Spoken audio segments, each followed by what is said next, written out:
Hi guys, just doing a strawberry update. This is about 4 weeks later. 4 weeks and a couple of days, I'm not exactly sure. But they're going quite good. I've lost a couple. I've ended up with 11 in the hydroponics. The strawberries in the pot, yeah, mixed. I don't know if those ones will come back at some later stage, who knows. But I'm just going to leave them there anyway. So they're not doing anywhere as well as the ones in the hydroponics, but as you can see, the root growth's pretty good. I'll show you one here. We're even starting to get flowers. Where are we? There we go. Let me show you some of the root growth. Some are a bit better than others, so very pleased.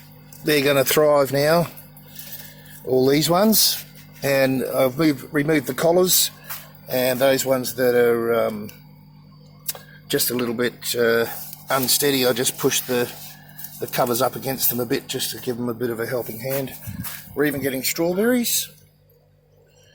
A couple of good ones up here. So they're just about ready to eat. I'm going to enjoy just walking past and picking those. So let's have a look at the roots on this one. So they've bounced back really nicely. So I'm really happy.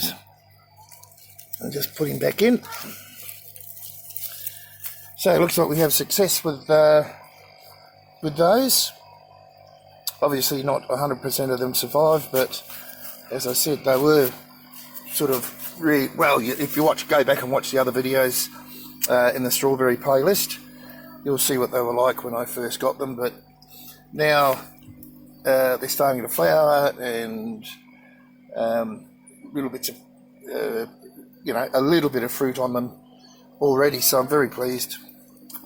Okay, so there you go, transplanting pirated, pirated strawberries from my son's backyard into hydroponics. All right. That's it for this video. Cheers, guys.